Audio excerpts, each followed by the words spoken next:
저희 모두가 예수를 우리의 그리스도요 참 하나님으로 믿고 있는데 예수님 하면 떠오르는 게 제일 먼저 떠오르는 게 뭐가 있을까요?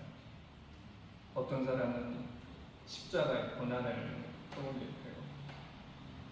또 어떤 분은 부활 승천하신 예수님, 또 어떤 분은 수많은 병자를 고치시고 악한 영을 쫓아내신 예수님.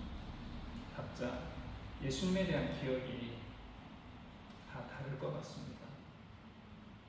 다 다를지라도 우리는 예수 그리스도의 제자로서 그분의 삶을 기억하고 실천해야 될 의무가 있습니다. 그러면 우리는 예수님을 어떤 식으로 기억을 해야 될까? 두 가지죠. 기억하는 방법이 신명기 6장 6절에서 9절에 이런 말씀이 있죠. 하나님께서 이스라엘에게 말씀을 주시면서 뭐라고 하십니까? 마음에 새겨 기억하되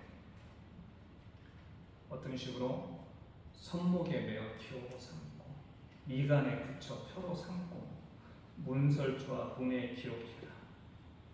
그리고 내 자녀에게 앉을 때든지 걸을 때든지 누워 있을 때든지 혹은 깨어 있을 때든지 늘 말씀을 가르쳐라. 즉 일반적인 기억하는 방식을 신명기 6장 9절에서 9절까지 그대로 얘기하고 있습니다. 우리가 보통 기억할 때는 두 가지가 이루어져야 된다고 해요. 인풋, 먼저 받아들여야 됩니다. 근데 받아들인다고 끝이 나는 게 아니라 그 받아들인 것을 아웃풋, 출력을 해야 돼요. 그래야 기억이 오래 유지가 된다고 합니다. 이 아웃풋의 대표적인 방식이 뭐냐? 가르치는 것. 내가 기억하고 있는 걸 잘 소화해서 남한테 얘기할 때 그때 그 기억이 오래오래 저장이 된다고 그래요. 보통 천재들의 독서법이라는 게 있는데 그 독서법에서도 기본이 뭐냐? 자기가 습득한 것을 가르치는 그게 그 과정에 들어가 있습니다. 뭐 가르친다고 하니까 너무 거창한데 얘기하는 거죠. 근데 우리는 예수 그리스도를 이렇게 기억하는 방법이 인풋, 아웃 이거 말고 또 한 가지가 있습니다. 우리 어떤 식으로 기억하느냐? 예수 그리스도와 하나가 되면서 예수 그리스도를 기억하는 거죠. 문신하는 사람들 중에 간혹 보면 사랑하는 사람과 영원한 사랑을 맹세한다고 몸에 문신을 하죠. 몇 년 있다가 일어나면 이렇게 자기 몸에 문신하는 방법이 있지만 우리는 예수님과 한 몸이 되는 하나가 됨으로써 예수를 기억하는 것. 그게 뭡니까? 세례와 성만찬입니다. 바울 사도는 이걸 너무나 정확히 잘 알고 있었습니다. 그래서 고린도전서 12장에 너희가 성령으로 세례를 받아 한 몸이 되었고 또 뭐라고 27절에 뭐라고 되냐?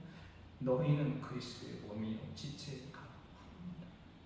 우리가 세례와 성만찬을 통해서 예수 그리스도가 하나가 됨으로써 우리는 단순하게 읽고 쓰고 듣고 가르침으로서만 기억하는 게 아니라 예수를 정말 우리 몸에 현존하는 그런 식으로 우리는 예수를 기억을 하는 겁니다.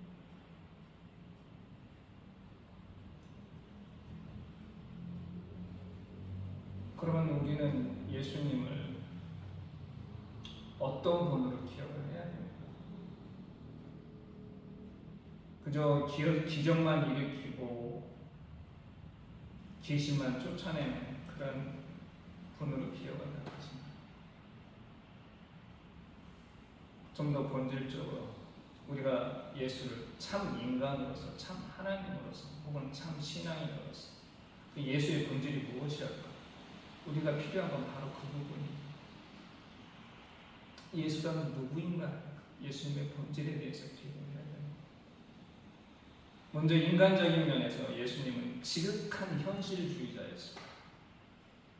말이 좀 귀에 거슬리나요? 현실주의자라는 거.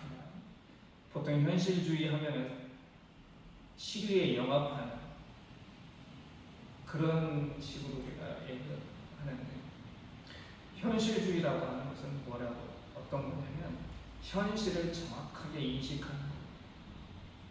시류에 영합을 하려고 할지라도 세상이 어떻게 돌아가는지 정확한 인식이 없으면 그렇게 할 수가 없는 거죠. 그들은 현실을 인식하긴 했대 정의롭고 공의로운 세상을 만들기 위해서 자신이 인식한 걸 행하는 것이 아니라 자신의 안위와 이득을 위해서 거기서 갈라지는 거죠. 근데 예수님께서는 현실에 대한 인식이 그 누구보다도 확실하게 뚜렷했습니다. 그러면 현실을 우리가 정확히 인식하려면 필요한 게 뭐다? 비판적 사고가 필요한 거예요. 비판적 사고라는 게 그런 거죠. 우리한테 어떤 정보가 주어졌을 때 그걸 객관적이고 논리적으로 정확히 분석해서 합리적인 결론에 도달하는 그런 과정을 우리가 비판적 사고라고 얘기하는 겁니다. 예수님께서는 굉장히 비판적 사고가 뛰어나신 분이셨어요.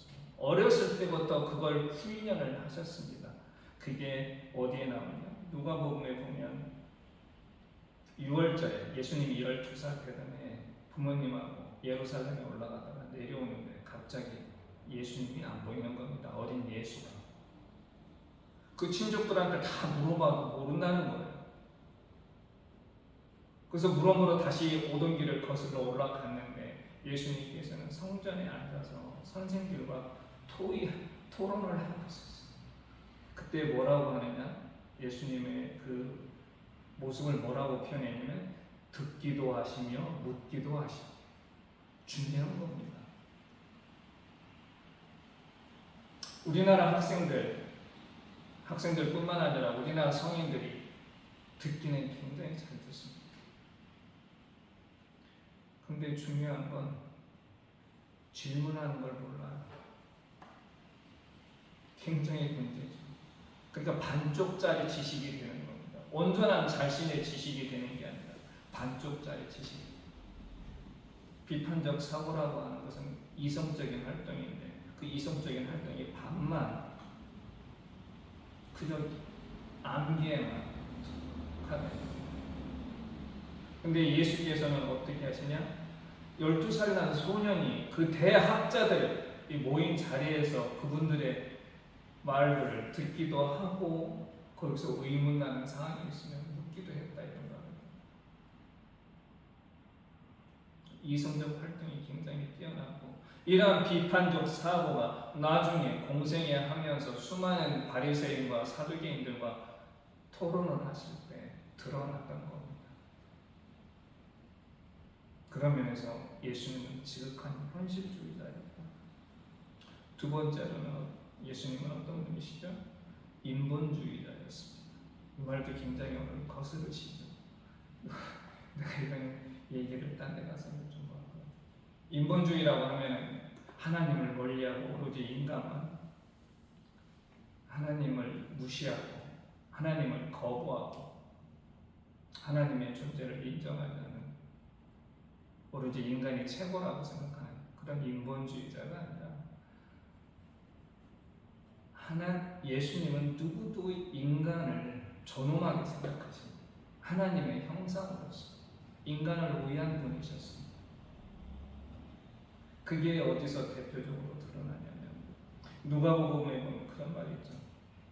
사마리아의 비유가 나오기 전까지 이런 게 있습니다. 어떤 율법 교사가 물어봅니다. 제가 영생을 얻으려면 어떻게 하리까? 예수께서 뭐라고 하십니까? 뭐라고 기록되어 있느냐 말씀에. 그랬더니 이 사람이 뭐라고 얘기하나요? 내 마음을 다하여 목숨을 다하여 힘을 다하여 뜻을 다하여 주 너의 하나님을 사랑하고. 신명기 6장부터. 또 하나는 내 이웃을 내 자신같이 사랑하라. 레위기 19장 19절. 정확히 알고 있었습니다. 이 사람은 내가 영생을 얻으려면, 내가 하나님의 나라에 들어가려면 어떻게 해야 된다? 사랑해야 되는 거예요. 누구를 하나님을 사랑하고 사람을 사랑해요. 그대로 해야. 즉 예수께서 일생 동안 가르친 게 이 두 가지를 동시에 놓고 가르쳤다는 겁니다. 하나님 사랑과 인간에 대한 사랑, 이 두 가지를 동격으로 놓고 가르쳤습니다. 입으로는 하나님을 사랑한다고 하면서 인간에 대한 사랑이 없는 사람 절대로 하나님 나라에 들어갈 수 없다고 예수께서 직접 말씀을 하십니다. 이 어린 소자가 바치지 않으면 너희가 결단코 하나님의 나라에 들어갈 수 없다. 그랬기에 가늠한 여인이 왔을 때 그를 정죄하지 않고 그냥 보내셨던 거예요. 소외와 차별당하는 수많은 어린이들, 여인들, 세리들, 병자들 그리고 이방인들과 함께 하셨고 그들과 함께 식사도 하셨어요. 몸소 몸으로 보내신 거죠. 당신이 인간을 얼마나 사랑하시는지. 그런 면에서 예수는 현실주의자이면서 인본주의자입니다. 그리고 신앙적인 면에서 예수님은 굉장히 기도에 이르신 분이셨습니다. 누가복음 3장, 5장, 6장, 9장, 11장에 보면 예수님께서 기도하셨다는 얘기가 쭉 계속 나옵니다. 예수님은 틈만 나면 기도하셨습니다. 그 이유는 예수는 기도가 일으키는 역사에 대해서 누구보다 잘 아셨던 분이에요. 가장 대표적인 게 어떤 거냐면 우리가 보통 변화산 사건이라고 하는 그 사건이 있는데 베드로와 요한과 야고보를 데리고 변화산에 가서 베드로 눈에 모세와 엘리야와 예수님이 또 만나는 장면. 그러한 사건을 겪은 후에 내려왔더니 어떤 사람이 와가지고 막 하소연을 합니다. 내 아들이 귀신 들렸는데 당신의 제자들한테 부탁했더니 안 되더라. 그때 한탄하시죠. 내가 언제까지 너희와 함께 있어요? 그러면서 그 귀신 들린 그 아들을 고쳐주시는데 왜 저희는 하지 못했습니까? 이렇게 물어봤을 때 예수께서 뭐라고 하냐면 기도 외에는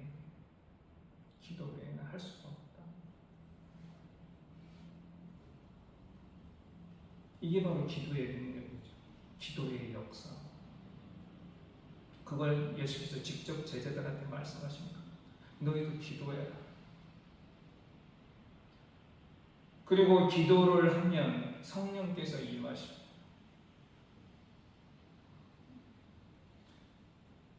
예수께서 요한한테 세례를 받고 나서 기도하시는데 그때 어떤 일이 벌어집니까? 비둘기 같은 성령이 예수님 머리 위에 임하십니다.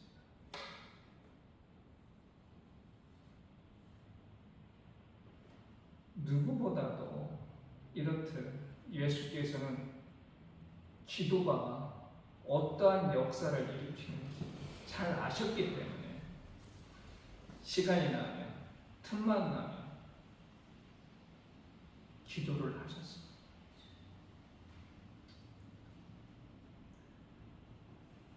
그리고 그러한 것을 실천하기 위해서 제자들한테 기도를 가르쳐 주신 거죠. 그게 우리가 오늘날 주기도문이라고 합니다.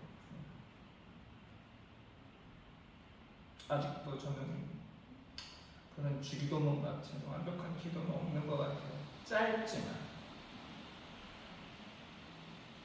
우리가 하나님 나라를 갈망하고 우리가 하루하루의 삶을 어떻게 살아가야 되는 그걸 그 기도에 그렇게 담을 수가 있을까? 라고 하는 그런 생각을 해본 적이 있습니다. 이렇듯 예수께서는 늘 기도를 생활하셨고 그 기도를 통해서 당신이 성령의 강림함을 체험하셨고 그렇게 누구보다 기도가 일으키는 역사에 대해서 예수께서는 잘 알고 계셨던 기도하시는 분입니다. 또 하나는 마지막으로 예수께서는 굉장히 성령 충만하신 분이었어요. 그분은 모든 일이 제가 보기에는 항상 성령님의 인도함을 받아서 생활하신 분이 아니었나. 세상에 처음 공생애를 나올 때 처음 한 일이 어떤 거였나요?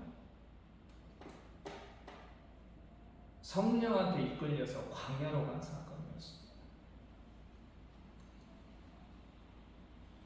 거기에 보면 성령에 이끌려 이렇게 표현이 되어 있습니다. 본인이 물론 가실 수도 있겠지만 그분이 광야에 가서 40일 금식하신 분, 성령의 인도하심에 순응했기 때문에 그걸 거부한 게 아니라 요나처럼 성령의 인도하심에 따랐기 때문에 그러한 일을 할 수 있었던 겁니다.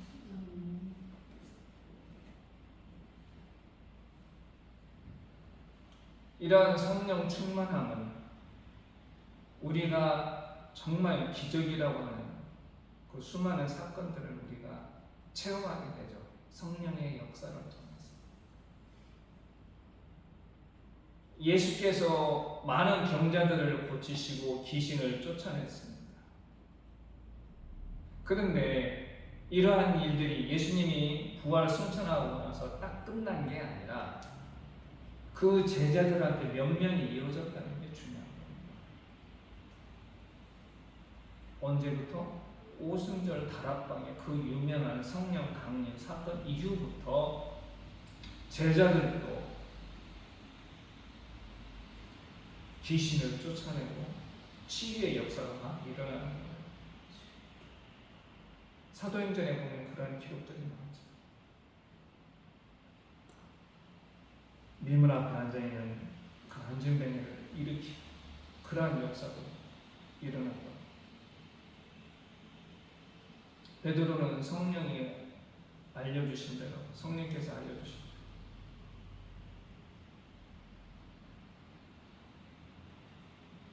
백부장 집에 가서 말씀도 전하고 성령은 이렇듯 성령이 임하시면 우리도 곧 누구처럼 된다? 예수님처럼. 단순하게 방언을 하고 예언을 하는 그런 역사도 중요하지만 이게 성령 충만하게 되면 나도 예수님처럼 치유의 기적도 일으킬 수 있고 귀신도 쫓아낼 수 있고 그런 역사가 일어난다는 거죠. 근데 무엇보다도 성령의 가장 큰 역사는 어떤 겁니다? 어떤 겁니까? 교회 부흥의 역사가 뭘로 인해서? 성령의 역사로 인해서 시작되고 유지가 된다는 거죠. 예수께서 사도행전 1장 8절에 이런 말씀을 하십니다. 오직 성령이 너희에게 임하시면 이런 말씀을 하세요. 조건을 붙이셨죠.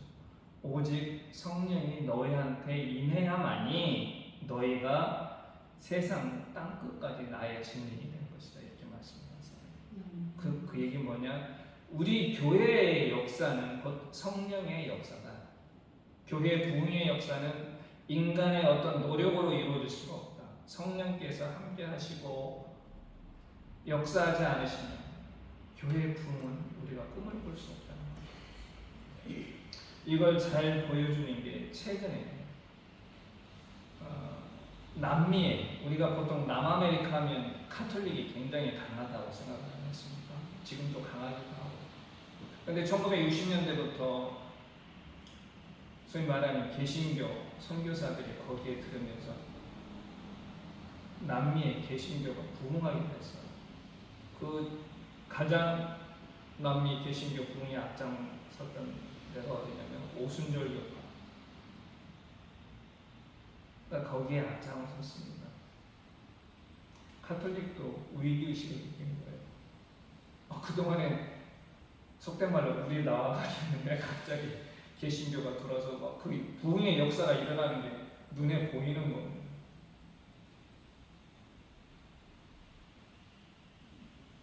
그래서 카톨릭 내에서도 은사운동이 일어나요. 이걸 로드니 스타크라고 하는 종교 사학자가 어떻게, 종교 사회학자가 어떻게 해석을 했냐면, 그게 어떤 신학의, 여기서 말하는 신학은 구체적으로 해방신학을 얘기하는 겁니다. 어떤 신학의 도움이나 이런 게 아니라 가톨릭이 부흥할 수 있었고 개신교가 부흥할 수 있었던 그 근본 원인은 뭐였냐면은 교회가 성령의 임재를 부르는 설교를 함으로써 종교적 동기가 활성화돼요. 중요한 건 그거지 않습니까? 예배 시간에 성령의 임재를 부르는 설교를 했다.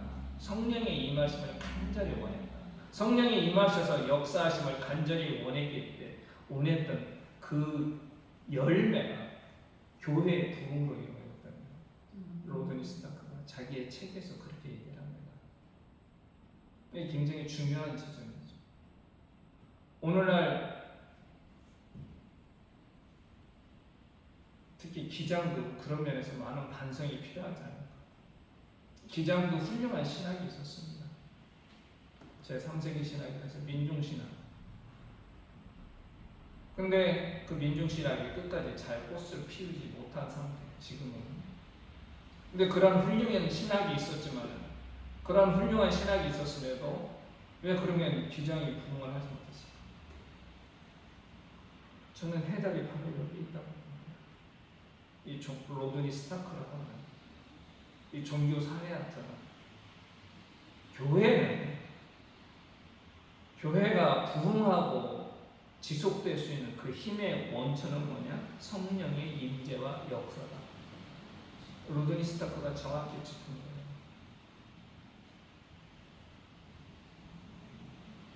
성령이 임하지 않는 교회, 죽은 교회. 쉽게 말하면 그건 오로지 인간의 뜻과 의지대로 움직이는 그런 교회. 성령의 인도하심이 아니라 기업 경영하듯이 그렇게 움직이는 교회가 돼요. 거기에 어떤 우리가 초대교회에서 일어났던 그런 역사가 일어날 수 있겠습니까?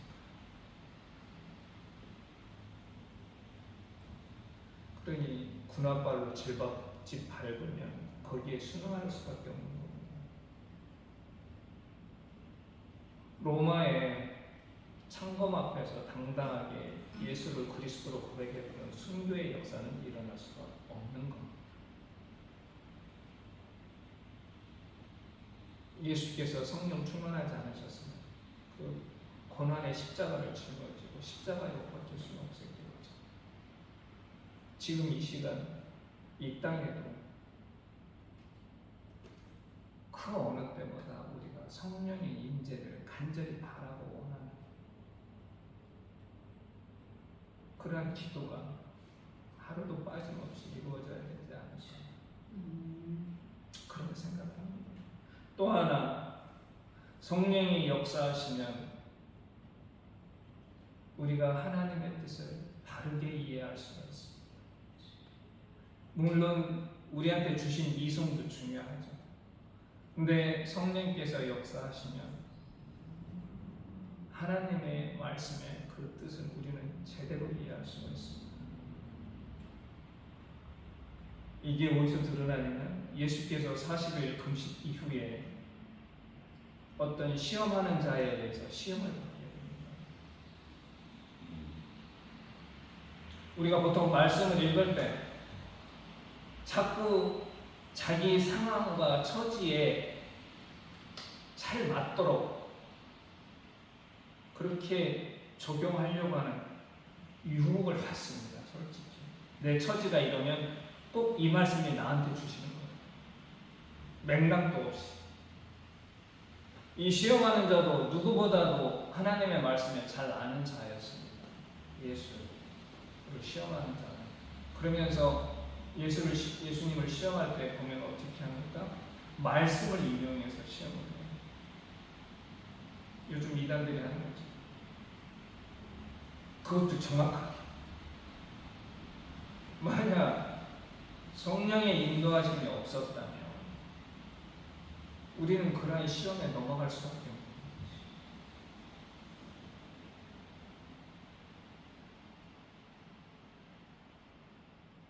이 말씀으로 물론 예수께서 대응해서 이기십니다. 성령께서 함께하지 않으시면 우리가 아무리 이성적으로 뛰어나게 성서를 해석한다고 할지라도 자칫 잘못하면 그릇된 길로 빠질 수가 있습니다.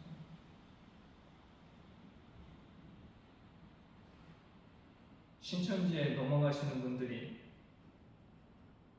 혹은 통일교에 협력하는 수많은 교수들 뭐 이런 사람 그들이 우리보다 이성적으로 뭐 뒤떨어진다? 이성적 사고가 우리보다 부족하다? 절대 아닙니다. 중요한 건 성령께서 우리와 함께하지 않으시면 이러한 시험하는 자의 강언이 있어야 우리도 언제든지 넘어갈 수 있습니다.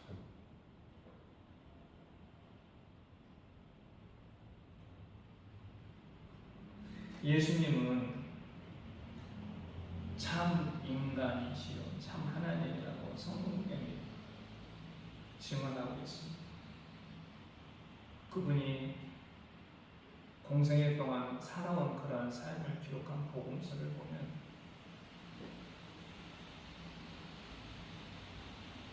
한 어머니의 아들로서 육신이 되셨고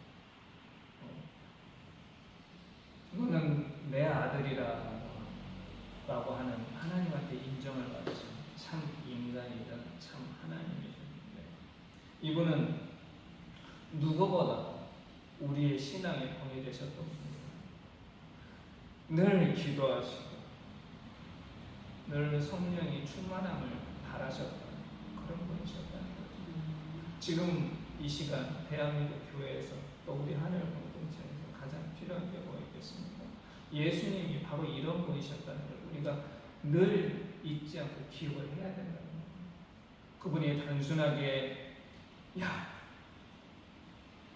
바람을 잠재우고